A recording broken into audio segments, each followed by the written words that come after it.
Wolflink, Cece, Bow. What do these characters have in common? Nintendo hates them. Nintendo hates you. But not me. See, I care about you guys. Since it's been a little while since we've gotten new crossover characters, I think I need to take it into my own hands and add some more. I mean, I've already brought back some old crossover characters, so I'm the most qualified to be the head of the new crossover and New Horizons division. Looking at a list of the crossover characters, we can see that they can be split up into 3 distinct categories. Characters that are based on and promote a certain game, characters that are meant to represent some type of physical gaming device, and characters that are supposed to represent 7-Eleven? Like the store? Wait, and this guy's based off of a Japanese glue company? What the fuck? So now we have the basis for the characters that we actually need to make. I'll make a design based off of a Nintendo character, a design based off of a Nintendo console, and, of course, a new villager with a company that has absolutely nothing to do with Animal Crossing. Cause we gotta line our pockets somehow, I guess. So let's start with a video game crossover. Now before, Nintendo would use these to promote their new games that were coming out, but as the new head of the division, I think that I need to put customers ahead of money. We here at Nintendo very much value the customers and not the money. That's why I've decided to have Fox McCloud be our crossover character. All I need to do is search up Fox McCloud to get some reference pictures, and he's naked. All I need to do is specify that I don't want to see him naked, and it's even worse.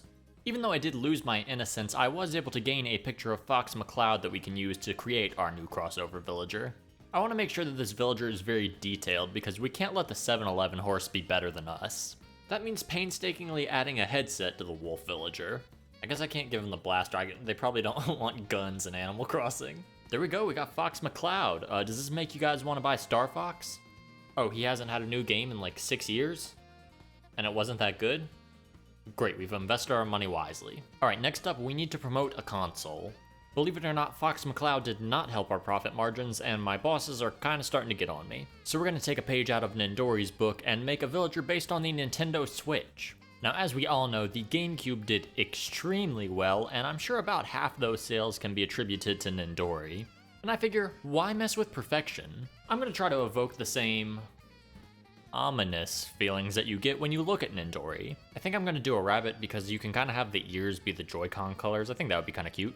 In fact, we could probably go all in and just make the ears Joy-Cons themselves. I think that would be actually really cool. And you know what? The Switch logo actually kind of looks like eyes, so I bet if we used that for eyes, it would look really cute. You know what? I think this may actually save my job after I made that little bit of a mistake with Fox McCloud. Oh, wait. I guess there's some legal rules about using the Nintendo Switch logo. Do not alter the logo or change the color. Do not use the icon by itself. Ooh, I've kind of already made up my mind of using the Switch logo for eyes, though. Let's just see how it looks. Well, it's not exactly what I had envisioned, but it's better than being sued. Oh wait, we also need to add a legal line that indicates that the Switch is a trademark of Nintendo. Okay, no big deal, just gonna put it in a legally conspicuous area so that I don't get in trouble. Okay, and here we have our Nintendo Switch villager. Her name's Joyce. Get it, like Joy-Cons? Her name is Joyce. She's a Nintendo Switch rabbit. You guys wanna buy a Switch now? Oh, you already own a Switch? So we're not gonna make any money from this villager?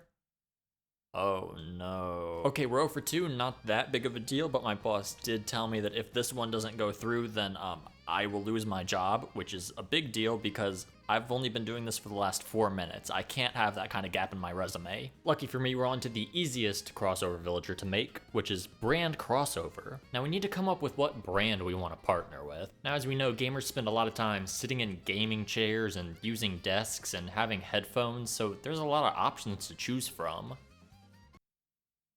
Home Depot duck sounds kind of funny though. I'm telling you, it's an untapped market. If we can get the Home Depot fans to buy a Switch, I may just be able to save myself. Of course, the best way to do this is to make a character that's relatable to people who shop at Home Depot. That's why this duck is going to be a construction project manager that's tired and very angry.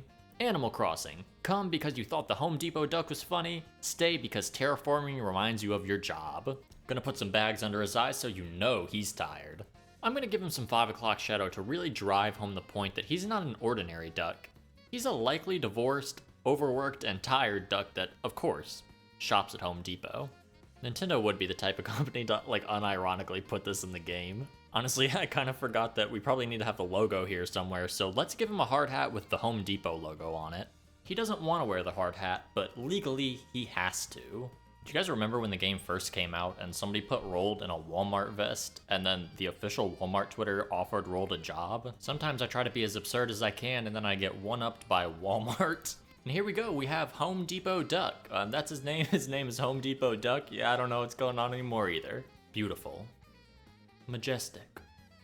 He's a duck that shops at Home Depot. Now you may think that his personality type would make sense as cranky, and maybe it would, but I've decided to make a new personality type for him. This personality type is called fatherly, and pretty much all that he does is complain that the price of lumber is way too high. Home Depot Duck, man, I'm sorry, I don't set the prices of the stuff. Actually, yeah, don't get too close to him, he will hit you. There we have it, we have Fox McCloud with clothes on. Maybe that was our mistake. A copyright-safe Nintendo Switch rabbit named Joyce. And of course, everybody's favorite Home Depot Duck, Home Depot Duck. Yeah, I wasn't too sure at first, but seeing them all here, I think they're gonna make a good impact. Let's go check out Nintendo stocks and see how we did. Okay, their max stock price was $81.37. After we released our crossover villagers, Nintendo stocks are reining in at negative $2,000. I didn't even know you could have a negative number in the stocks. I am definitely losing my job.